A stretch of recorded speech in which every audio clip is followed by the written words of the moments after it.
नमस्कार दोस्तों, मैं मनीष कुमार भोज आप सभी का अपने YouTube चैनल पहाड़ एजुकेशन में हार्दिक स्वागत करता हूं। दोस्तों, आशा करता हूं कि आप सभी लोगों की जो प्रिपरेशन चल रही है बहुत शानदार तरीके से आप लोग कर रहे होंगे। और साथ ही आज जो टॉपिक में आप लोगों के बीच लेके उपस्थित हुआ हूं, उत्तराखंड लेक्चरर स्कैनिंग परीक्षा 2025 का एक बहुत ही CDP का एक बहुत ही मार्मिक भारतीय शिक्षा व्यवस्था से रिलेटेड राइट टू एजुकेशन से संबंधित यहाँ पर प्रश्नोत्तरी लेके आया हूँ। आप मेरे साथ इन प्रश्नोत्तरी को बनाते हुए चलिएगा। आइए शुरुआत करते हैं अच्छी श्रृंखला का। देखिए दोस्तों, पहला प्रश्न आपके मैं सामने रख रहा हूं, आप इसका आंसर देते हुए चलिएगा और नोट डाउन करते हुए चलिएगा कि आपको कितना आ रहा है।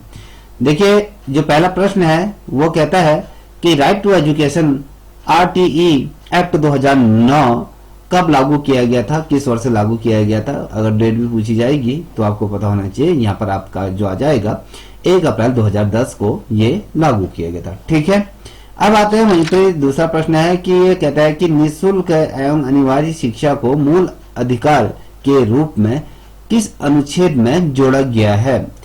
हम बात कर रहे हैं जो फ्री एजुकेशन की जब हम बात करते हैं तो उसमें राइट टू एजुकेशन की जब हम बात करते हैं तो ये मूल अधिकार के रूप में किस आर्टिकल में इसको जोड़ा गया है, ये आपको बताना है।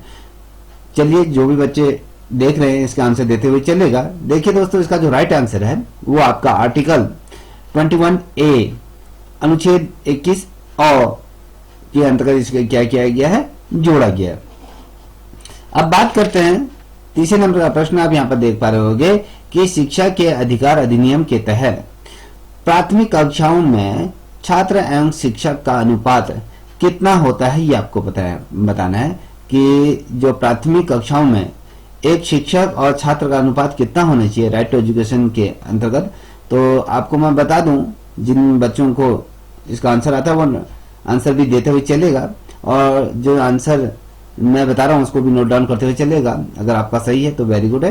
तो इसका जो अनुपात है, एक अनुपात अगर हम बात करें तो 30 है। ठीक है, 1:30 का रेशियो दिया गया है। ठीक है, अब बात करेंगे अगले प्रश्न की। तो ये कहता है राइट टू एजुकेशन के तहत शिक्षकों के लिए एक सप्ताह में न्यूनतम कितने घंटे कार्य होते हैं। अगर हम देखें राइट टू एजुकेशन के आधार पर अगर देखें तो एक शिक्षक को सप्ताह में कितने घंटे कार्य करना पड़ता है, कितने घंटे पढ़ाना पड़ता है, उसको ये बताना है। देखिए, अगर हम एक सप्ताह का अगर निकालें टोटल तो 45 घंटे उसे क्या करना है, अपना कार्य करना होता है। जो अपना शिक्षण कार्य जो कराता है शिक्षक, उसे एक सप्ताह में 45 घंटे तो न्यूनतम करना ही है। वहीं पर राइट टू एजुकेशन की अगर हम बात करते हैं तो उसके राइट टू एजुकेशन एक्ट 2009 के तहत अगर देखें तो प्राथमिक स्तर पर जो न्यूनतम शैक्षिक घंटों का कार्य दिवस होते हैं वो कितने होते हैं। अगर हम ओवरऑल देखें कि भैया प्राथमिक स्तर पर न्यूनतम जो शैक्षिक घंटों का जो कार्य दिवस होता है वो कितने समय का होता है, या फिर कितने कार्य दिवस भी पूछ रहा है। एक तरफ घंटे पूछा है, कार्य दिवस भी पूछा है, दोनों को बताना है आपने। जितने भी बच्चे इसे देख रहे हैं प्लीज आप बताते हुए चलेगा, क्योंकि प्रवक्ता जैसे माध्यमिक परीक्षा आपके सामने है। अगर आपको श्रृंखला अच्छी लग रही हो तो लाइक भी कीजिए और सब्सक्राइब भी करते हुए चलिए। ठीक है, अब देखिए, मैं जब इसका उत्तर में मैं आपको बताऊं तो अगर हम बात करें 800 घंटे क्या होता है, न्यूनतम घंटे आपको होना चाहिए। अब यहाँ पर जब कार्य दिवस की दिवसों की तिथि पूछी गई है तो आपको बताना है 200 दिन आपको क्या करना है, पूरे साल भर में जो न्यूनतम जो आपको शिक्षण कार्य कराना है 200 दिन का कराना है। वहीं पर ही आप देख पा रहे हो अगले प्रश्न आपके स्क्रीन पर दिखाई दे रहा होगा। राइट टू एजुकेशन 2009 के तहत जो प्राइवेट स्कूलों में कितने प्रतिशत सीटें निर्धन विद्यार्थियों के लिए आरक्षित होनी चाहिए या होती है, ये आपको बताना है। आप सभी को सर्वविदित होगा, जिन बच्चों ने पढ़ा है निश्चित रूप में आता होगा 25% क्या है, जो ये सीटें क्या होनी चाहिए आपकी, जो रिजर्व ये होनी चाहिए। या देखिएगा 25% इसमें सीटें रिजर्व होनी चाहिए। अब बात करते हैं राइट टू एजुकेशन एक्ट को जब लोक सभा में लाया गया था वो किस तिथि को ये लाया गया था। पहला क्वेश्चन ये बना, तो जिसे आता है वो आंसर देते हुए चलेगा। अगर नहीं आता है तो इस श्रृंखला को पूर्व से लेकर अंततः अवश्य देखें, आप लोगों के लिए हेल्पफुल रहेगा। जब हम कहते हैं राइट टू एजुकेशन एक्ट को जब लोकसभा में जो पारित किया गया था वो 4 अगस्त 2009 को लोकसभा में आया। यहाँ पे पूछा है कि राज्यसभा में ये एक्ट कब पारित किया गया। हमने तो कहा भैया कि 4 अगस्त 2009 को ये आया और 20 जुलाई 2009 को ये राज्यसभा से पारित हुआ। और राष्ट्रपति द्वारा इसको जो मंजूरी दी गई, जो इसमें सिग्नेचर हुए राष्ट्रपति के, वो किस वर्ष हुए, किस तिथि को हुई? तो हमने कहा कि 4 अगस्त को ये हुआ, जुलाई 2009 को, 20 जुलाई 2009 को ये राज्यसभा से पास हुआ, और 26 अगस्त 2009 को इसमें राष्ट्रपति ने इसको क्या करा, हस्ताक्षर किया था। अब हम बात कर रहे हैं, ये कहता है कि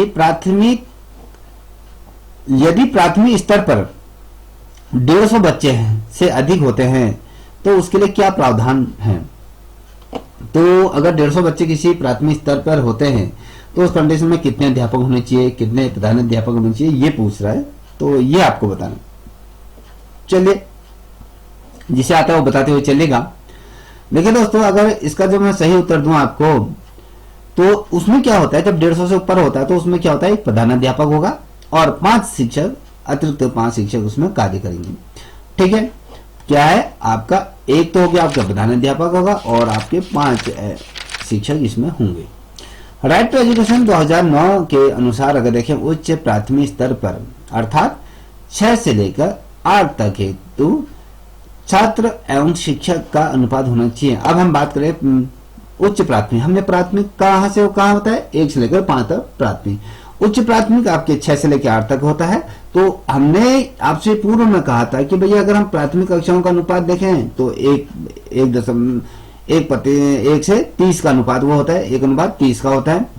और जब हम बात करते हैं कि उच्च प्राथमिक स्तर पर जो 6 से लेकर 8 तक के अगर हम बात करते हैं तो यहाँ पर क्या अनुपात होगा, तो ये भी तो पता होना चाहिए। अनुपात का तो हमने बात करी, हमने प्राथमिक स्तर पर क्या कहा, 1:30 होता है। तो यहाँ पर जो अनुपात होगा आपका 35:1 होगा। ठीक है, 35 बच्चों पर क्या होगा, 1 शिक्षक उच्च प्राथमिक स्तर पर होगा। क्या, 35 बच्चों पर 1 शिक्षक को नियुक्त किया जाएगा, याद रखिएगा। वहीं पर ही अगला प्रश्न आप देख पा रहे होंगे, आप अपने स्लाइड पर देख पा रहे होंगे। तो ये कहता है कि उच्च प्राथमिक स्तर पर अर्थात कक्षा 6 से लेकर 8 तक कितने बच्चे होने पर प्रधानाध्यापक की नियुक्ति होगी। ठीक है, जब हमने कहा 150 से ऊपर होंगे तो एक प्रधानाध्यापक और 5 शिक्षक हो जाते हैं वहां पर।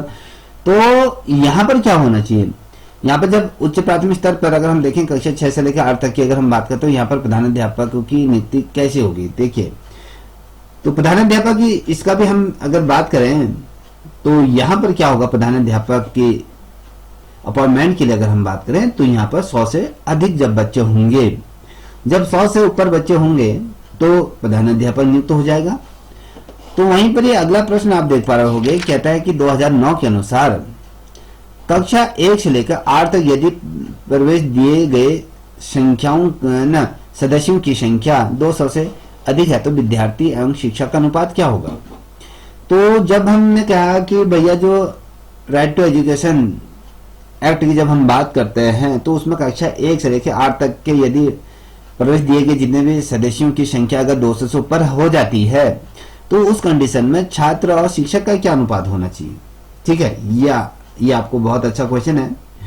तो इस कंडीशन में क्या होगा, 40:1 का हो जाएगा। ठीक है, हमने ऊपर क्या कहा था, जब हमने कहा कि उच्च प्राथमिक पर हमने कहा कि जब 30 बच्चे होंगे तो उस पर 1 शिक्षक होगा। तो यहाँ पर जो उसका क्या होगा, थोड़ा सा यहाँ पर डिफरेंस आपको देखने को मिलेगा। 200 से अधिक होंगे तो 40:1 का हो जाएगा। अब यहाँ पर आप देख पा रहे हो अगला प्रश्न आपके स्क्रीन पर दिखाई दे रहा होगा। ये कहता है कि राइट टू एजुकेशन के तहत उच्च प्राथमिक स्तर पर न्यूनतम शैक्षिक घंटे और कार्य दिवस क्या होंगे। हमने ऊपर क्या बताया आपको, अगर आपको स्मरण होगा तो हमने कहा था कि जब हमने कहा कि प्राथमिक स्तर पर न्यूनतम जो घंटे होने चाहिए 800 घंटे होने चाहिए और 200 दिन का वहां पर दिनों का समय आपका व्यतीत होना चाहिए। और यहाँ पर जो हम बात करते हैं तो उच्च प्राथमिक पर कहेंगे तो 1000 घंटे यहाँ पर आपके पास होने चाहिए पूरे। अगर हम शैक्षणिक सत्र को देखें तो 1000 घंटे तो आपके न्यूनतम होने ही चाहिए। और अगर हम कार्य दिवसों की अगर बात करते हैं तो यहाँ पर 220 दिन यहाँ पर होते हैं। ठीक है, अब बात करते हैं यहाँ पर ये बात कर रहे हैं कि यदि प्राथमिक स्तर पर एक विद्यालय में कुल 240 बच्चे हैं तो इनके लिए कितने अध्यापक होंगे। जब हमने कहा कि 240 अध्यापक होंगे तो हमने क्या कहा था, आपको अगर स्मरण होगा जो हमने पूर्व में कहा, हमने कहा कि 40 पर 1 को वहां पर रख दिया था, और हमने जब ऊपर अनुपात बताया था तो हमने कहा कि 1:30 का होता है, 30 पर 1 शिक्षक को हम रखते हैं। तो यहां पर जो होगा 240 बच्चों पर अगर कहें तो यहां पर 6 अध्यापकों की यहां पर क्या होगी, नियुक्ति होगी। ठीक है, अब यहां पर अगला प्रश्न आप देख पा रहे होंगे, तो ये हो गया। अब अगला प्रश्न देखते हैं। ये कहता है कि राइट टू एजुकेशन 2009 किस धारा में यह बताया गया है कि बच्चों को शारीरिक दंड देना और प्रताड़ना करना मना है। देखिए, यदि कोई टीचर यदि छात्रों को या बच्चों को यदि कोई दंड देता है तो राइट टू एजुकेशन के अंतर्गत उसके दंड का प्रावधान भी दिया गया है, तो उस पर कार्रवाई भी की जा सकती है। तो ये बच्चों को पता होना चाहिए। तमाम अपने बच्चों को, जितने भी बच्चे इस सीरीज को देख रहे हैं, आप लोग भी जब विद्यालयों में जाओगे तो बच्चों को बिल्कुल भी आपको मारना नहीं है, उनको प्यार से समझाना है। अगर आप मारते हो किसी बच्चे को, अगर ये धाराओं के बारे में पता है तो आप पर वो कानूनी कार्रवाई हो सकती है। धारा कौन सी धारा होगी, वो धारा 17 है। तो ये जो धारा 17 के अंतर्गत आप क्या कर सकते हैं, बच्चे को शारीरिक दंड और प्रताड़ना करना मना दिया गया इसमें। अब यहाँ पर देख पा रहे हो right to education officially name क्या है। अब राइट टू एजुकेशन का जो ऑफिशियली नेम क्या है ये आपको बताना है। जब हमने कहा कि अगर हम इसको हिंदी में अगर बताएं आपको, निःशुल्क और अनिवार्य बाल शिक्षा का अधिकार अधिनियम 2009 इसे कहा गया। अगर हम देखें बेसिकली इंग्लिश में राइट टू एजुकेशन की जब राइट टू एजुकेशन की जब हम बात करते हैं, to right of children of free and compulsory education act 2009 इसे कहा जाता है। जैसे मैंने आपको स्मरण कराया कि निःशुल्क और अनिवार्य बाल शिक्षा का अधिकार अधिनियम 2009 इसका पूरा नाम है। ठीक है, ऑफिशियली नेम है ये। अब आप देख पा रहे होंगे, ये तो हो गया। अब अगला प्रश्न आप देख पा रहे होंगे, कहता है कि कक्षा 1 से लेकर कक्षा 5 के लिए अभ्यर्थियों के लिए विद्यालय की दूरी कितनी होनी चाहिए। अगर हम कक्षा 1 से लेकर अगर 5 तक के बच्चों को देखें तो कितने किलोमीटर की परिधि में आपके प्राथमिक विद्यालय होना चाहिए। तो राइट टू एजुकेशन एक्ट की जब हम बात करते हैं तो उसमें कहता है कि 1 किलोमीटर के दायरे में ये होना चाहिए। ठीक है, 1 किलोमीटर के दायरे में होना चाहिए। और कक्षा 6 से लेकर 8 तक के जो विद्यार्थी हैं उनके लिए कितने किलोमीटर के दायरे में विद्यालय होना चाहिए। तो विद्यालय ये भी तो पूछ रहा है ना, इसको भी तो ध्यान दीजिए। हमने कहा कि 1 से लेकर 5 तक का 1 किलोमीटर के दायरे में होगा, और 6 से लेकर 8 के जो विद्यार्थी जो पढ़ते हैं उनकी जो विद्यालय की जो परिधि की जो दूरी होनी चाहिए उनके गंतव्य स्थान से अगर कहें तो 3 किलोमीटर के दायरे में आपका ये विद्यालय होना चाहिए। अगला प्रश्न आप देख पा रहे होंगे, कहता है कि एक 9 साल के बच्चा जो पहले कभी स्कूल नहीं गया है को राइट टू एजुकेशन के अनुसार किस कक्षा में प्रवेश दिया जाएगा। एक ऐसा बच्चा है जो 9 साल का है, वो इससे पहले कभी उसने स्कूल के दरवाजे भी नहीं देखे हैं, स्कूल कभी गया नहीं है, तो राइट टू एजुकेशन एक्ट के आधार पर उसे किस कक्षा में आप एडमिशन दोगे। ठीक है, जितने भी बच्चे हैं इसका आंसर दीजिए। चलिए मैं वेट कर रहा हूँ कितना आपने पढ़ा है, इससे पता चल जाएगा। और मुझे ये भी बता दीजिए कि वो कौन सी धारा होगी जिस धारा के आधार पर उसको आप एडमिशन दोगे। अगर कोई ऊपर वाली क्लास में अगर एडमिशन दे रहे तो किस धारा के अंदर। ठीक है, बताइए जिसे आता है, इसी से पता चल जाएगा कि आपकी तैयारी कितनी हो रही है। अगर आपको लगता है कि मेरे द्वारा जो दी जा रही जानकारी आपके लिए बहुत ही ज्यादा हेल्पफुल है तो प्लीज आपसे रिक्वेस्ट करूंगा इस चैनल को भी आप सब्सक्राइब करें और लाइक अवश्य कर दें।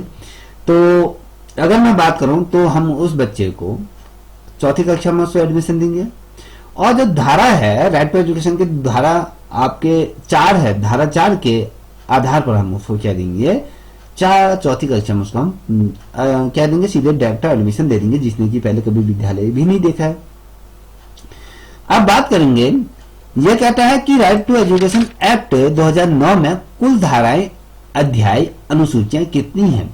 बहुत ही ज्यादा महत्वपूर्ण प्रश्न है, जिन अभ्यर्थियों को आता है तुरंत ही इसका आंसर लिखना शुरू कर दीजिए। और जो बच्चे नहीं लिख पा रहे हैं, पता नहीं आप लोग किस तरीके के हैं, जब यहाँ पर क्वेश्चन आ रहा है तो आपको टाइप करने में भी तकलीफ हो रही है, तो बड़ा ही शर्मिंदगी की बात है।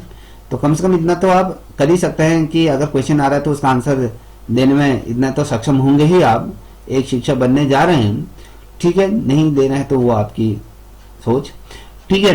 अब हम बात कर रहे हैं कि धाराएं कितनी है, कुल अध्याय कितनी है, अनुसूचियां कितनी है, पूछा जा सकता है। तो अगर नहीं आएगा तो क्वेश्चन आपका लेट डूबेगा, जिस प्रकार से एलटी आपको लेट डूबी। जो बच्चे निकल गए हैं उनके लिए बहुत बहुत दिल की गहराइयों से शुभकामनाएं। जिन्हें नहीं निकल पाए तो ये सोच लीजिए कि आप कितने गहरे पानी में हो अभी भी। तो आपको इसका जो राइट आंसर है, जो अध्याय की अगर मैं बात करूं तो इसमें 7 अध्याय दिए गए हैं। और जब हम धाराएं की बात करते हैं तो धाराएं इसमें अगर हम कहें तो 38 धाराएं हैं। अनुसूचियां कितनी हैं, अनुसूची किस अनुसूची में, तो अनुसूची 1 है, ठीक है। अब ये महत्वपूर्ण है, इसको बड़ा ध्यान से रखिएगा, समझिएगा। अब बात करते हैं, यहां पर कह रहा है कि किस अध्याय में 38 धाराएं हैं। हमने कहा कि टोटल आपके 7 अध्याय हैं। 7 अध्याय में से ऐसा कौन सा अध्याय है जिसमें सार्वधिक रूप में धाराएं मौजूद है। अगर अध्याय 4 की बात करें तो उसमें 12 से लेकर 28 क्या है, धाराएं हैं। अगर हम बात करें टोटल उसमें जो धाराएं हैं, 16 धाराएं इसमें सार्वधिक रूप में है। तो याद रखिएगा इसमें कितनी है, 16 धाराएं हैं। क्वेश्चन पूछा जाएगा राइट टू एजुकेशन एक्ट के अंतर्गत 16 धाराएं किस अध्याय के अंतर्गत आती हैं। तो 1 2 3 4 5 दिया जा सकता है, तो ठीक है। उसमें अगर इनमें से कोई नहीं भी दिया जा सकता है, 1 2 3 इसमें से कोई नहीं ऐसे दिया जा सकता है, तो उसमें आपको फंसा देगा क्वेश्चन। तो अब अगला प्रश्न आप देख पा रहे हो दोस्तों, ये कहता है राइट टू एजुकेशन एक्ट 2009 किस धारा के अंतर्गत विद्यालय प्रबंधन समिति स्कूल मैनेजमेंट के जब हम बात करते हैं का प्रावधान इसमें दिया गया है। तो ये आप बताना है। तो जो ये धारा हमने कहा 28 जो धारा है उसके अंतर्गत स्कूल मैनेजमेंट के बारे में बात की गई है, ठीक है। अब बात करेंगे राइट टू एजुकेशन एक्ट जो है धारा 17 का प्रावधान किस में किया गया। हम अब कह रहे हैं कि 17 जो दी गई है, जो धारा जो 17 है वो किस में प्रावधान है, ठीक है। तो ये आपको बताना है, बड़ा ही शानदार क्वेश्चन है, ठीक। तो इसमें सॉरी यहां पर एक चीज देख लीजिएगा,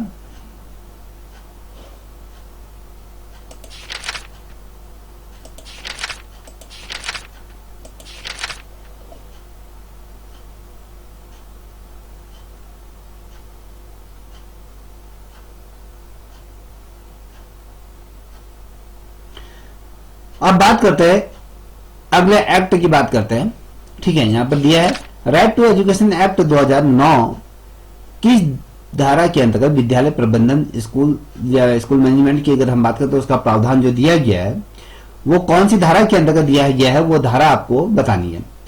अगर आप लोगों को आता है तो कमेंट करिए, नहीं आता है तो इसको नोट डाउन करते हुए चलेगा। जो ये धारा है, जो स्कूल प्रबंधन समिति की जब हम बात करते हैं, ये धारा 21 के अंतर्गत ये दी गई है, ठीक है। ये धारा आपकी 21, ठीक है, 21 में दिया गया है। अब यहां पर आप देख पा रहे होंगे राइट टू एजुकेशन की जो धारा 17 का प्रावधान क्या कहता है। मैंने इससे पूर्व अभी आपको बताया था, यहाँ पर ऊपर आया भी था। अगर आपको स्मरण होगा तो जिस बच्चे को याद होगा तुरंत ही इसका आंसर देगा। जब हम बात करते हैं 17 का जो प्रावधान है, बच्चों को शारीरिक दंड नहीं देना इसमें शामिल है कि आप इस धारा के आधार पर किसी भी प्रकार के बच्चे को पनिशमेंट नहीं कर सकते हो, पनिश नहीं कर सकते हो, इतना ध्यान रखिएगा। अब बात करते हैं 2009 शिक्षा अधिनियम 2009 किस धारा में छात्र और शिक्षक का जो अनुपात का वर्णन किया गया है, ठीक है।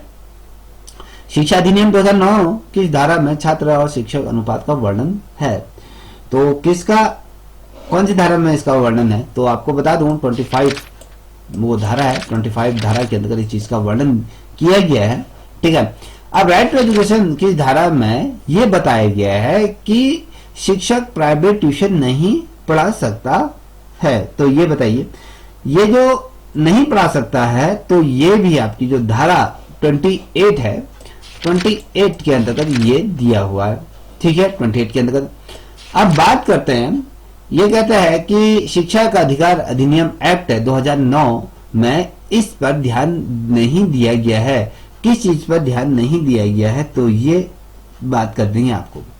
ठीक है, जो राइट टू एजुकेशन एक्ट है उसने इस चीज पर ध्यान नहीं दिया गया है कि 14 वर्ष के पश्चात शिक्षा, हमने कहा कि 14 वर्ष तक की अनिवार्य शिक्षा निःशुल्क होगी, उसके पश्चात क्या, तो जो बल दिया गया है, जो इस पर ध्यान नहीं दिया गया, वो ध्यान केंद्रित नहीं किया गया है, वो ध्यान इसलिए नहीं किया गया 14 वर्ष के बाद बच्चा को किस तरीके से वो पढ़ेगा। 14 वर्ष तक तो आपने पढ़ा दिया, ठीक है, प्राथमिक स्तर की शिक्षा दे दी, तो उसके बाद आगे क्या, किस तरह पैसों में पढ़ेगा, कैसे पढ़ेगा।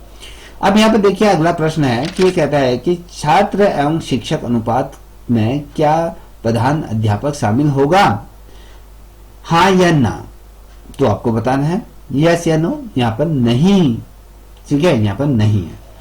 हम बात कर रहे हैं राइट टू एजुकेशन एक्ट 2009 के अनुसार विशेष आवश्यकता वाले बच्चों को किस शिक्षा व्यवस्था के अंतर्गत पढ़ना चाहिए, आपको ये बताना है। देखिए अगर हम कहें जो विशेष आवश्यकता वाले बच्चे होते हैं, ठीक है, तो उनको किस शिक्षा व्यवस्था के अंतर्गत उनको अपना अध्ययन कार्य करना चाहिए, ये आपको बताना। अगर आपने भारतीय शिक्षा शास्त्र अगर पढ़ा होगा, ठीक है, तो अगर मुद्दालेर आयोग या कोठारी आयोग या अलग अलग जितने भी ये कमीशन है, अगर वो अपने ध्यान पूर्वक से पढ़ा होगा तो निश्चित रूप में ये आपको आता होगा।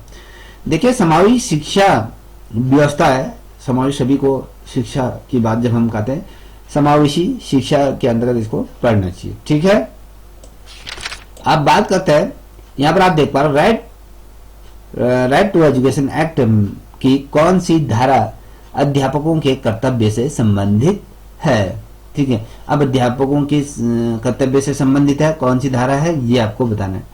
देखिए अगर जब मैं अध्यापकों के कर्तव्य को जो बोध कराता है कि अध्यापकों के क्या क्या दायित्व होने चाहिए, किस तरीके का उनका पूरा शेड्यूल होना चाहिए, जो उसमें बात करता है, वो धारा 24 के अंतर्गत वो बात करते हैं। धारा 24 में इन तमाम चीजों का वर्णन किया गया है।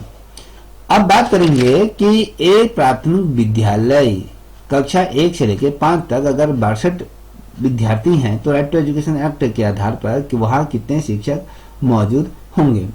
ठीक है, तो हमने क्या कहा, अगर आपको देखा तो हमने कहा कि 1:30 का रेशियो क्या दिया गया है, प्राथमिक स्तर पर दिया गया है।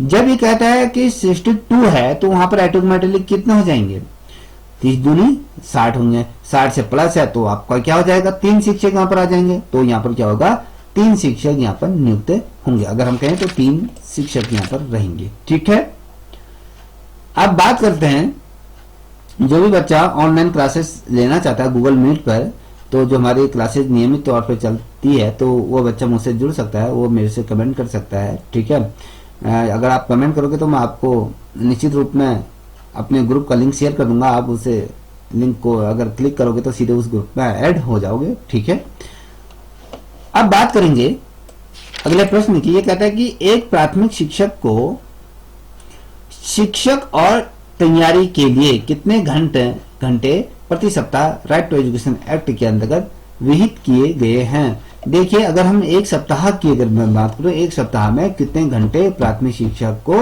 अपना अध्ययन कार्य कराना है, तो ये इससे पूर्व भी ये क्वेश्चन को घुमा के पूछा गया था, तो ऊपर भी मैंने आपको बताया था, यहाँ पर भी आपको ये याद होना चाहिए। तो आपको मैं बता दूं यहाँ पर 45 आवर्स क्या होना चाहिए, उसको अपना कार्य करना चाहिए। एक सप्ताह की बात कर रहा हूं। ठीक है, अब यहाँ पर आप देख पा रहे होंगे कि भारत सरकार ने बच्चों के लिए मुक्त एवं अनिवार्य शिक्षा अधिनियम किस वर्ष लागू किया था, ये आपको बताना है। तो ऑब्वियसली हम 2009 को पढ़ रहे हैं, तो ये भारत ने सरकार ने 2009 में इसको किया था। अब यहाँ पर आप देख पा रहे होंगे कहता है कि भारत शिक्षा को बच्चों का मौलिक अधिकार घोषित करने वाला विश्व का कौन सा देश बन गया। क्या इससे पहले ऐसे देश भी रह चुके हैं जिन्होंने राइट टू एजुकेशन उनका मौलिक अधिकार के तौर पर शिक्षा दी जा रही है, तो भारत उसमें कौन से अपने नंबर पर अपने आप को स्टैंड करता है, ये आपको बता रहे हैं। जब मैं भारत की अगर मैं बात करूं, जो भारत में जो शिक्षा को बच्चों का जो मौलिक अधिकार घोषित करने वाला जो विश्व का जो कौन सा देश बन गया है, तो आपको मैं बताऊं ये 135वां है। ठीक है, 135वां ये है। ठीक है, याद रखिएगा। अब अगला प्रश्न आपके सामने ये कहता है, हमने ये देखिए, ये कहता है कि शिक्षा का अधिकार अधिनियम संपूर्ण देश में कब लागू हुआ। आपको मैंने उस पर बताया था कब राज्यसभा से आया, कब लोकसभा से आया, कब राष्ट्रपति ने सिग्नेचर किए, तो सारा कुछ बताया। तो आपको मैं बता दूं, आप सभी को पता होगा 1 अप्रैल 2010 को ये संपूर्ण भारत में लागू हो गया था। अगला प्रश्न है, निःशुल्क अनिवार्य शिक्षा अधिकार अधिनियम राइट टू एजुकेशन एक्ट 2009 के अनुसार 200 बालकों पर कितने शिक्षकों की नियुक्ति होगी। ठीक है, यहाँ पर कितने शिक्षक नियुक्त होंगे। अगर 200 बालकों की जब हमने बात करी तो ऊपर हमने आपसे बोला था, अभी वहां पर भी आया था, तो यहाँ पर कितने होंगे, यहाँ पर आपके 5 शिक्षक यहाँ पर हो जाएंगे। ठीक है, तो हम अगर बात करें, हमने रेशियो बताया था, तो उस रेशियो के आधार पर आप लगा लीजिए कि कितने शिक्षकों पर कितना वो टीचर होने चाहिए। अगर आपको स्मरण होगा तो आप कहोगे यार भैया कि कैसे ये हो गया। ठीक है, तो इसको थोड़ा सा हिसाब लगा के जोड़िए तो कितना होता है।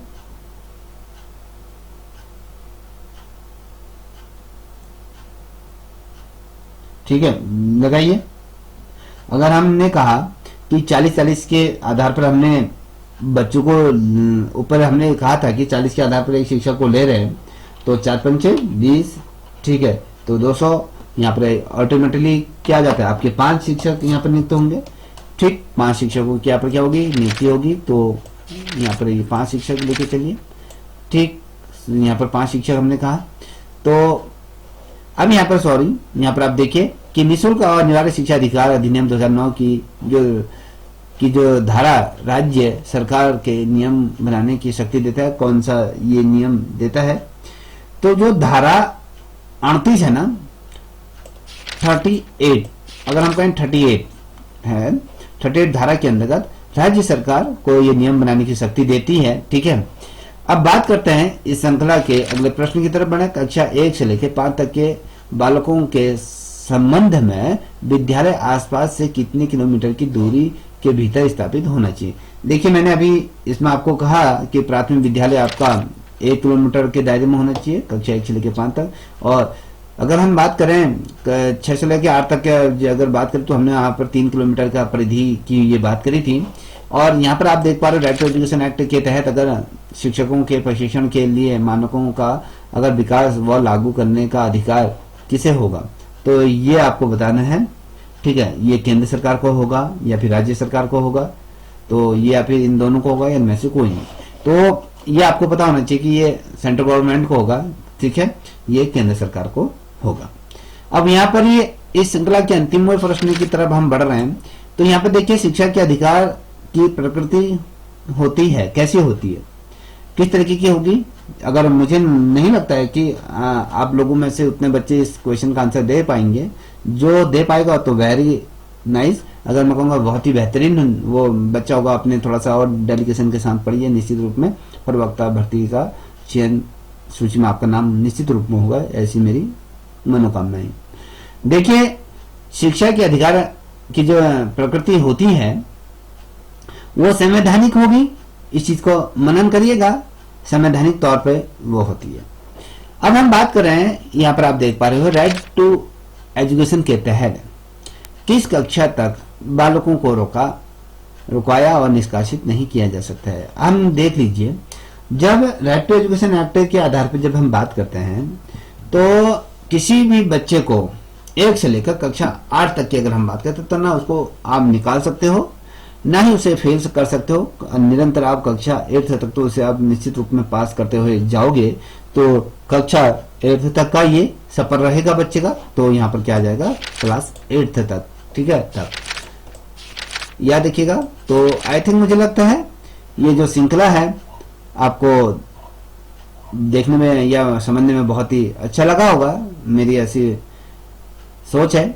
और यदि आपको अच्छी लगी हो तो प्लीज आपसे रिक्वेस्ट करूंगा, इस चैनल को निश्चित रूप में सब्सक्राइब करें और इसी तरीके की वीडियोज या इसी तरीके के शिक्षा से संबंधित जो भी आपके क्वेश्चन आंसर या टेस्ट सीरीज में लेके आऊंगा, तो अगर अच्छी लगी हो तो प्लीज इसे सब्सक्राइब करें, साथ ही अपने दोस्तों को साझा करें। तब तक के लिए इतना ही। जय हिंद, जय भारत, जय उत्तराखंड।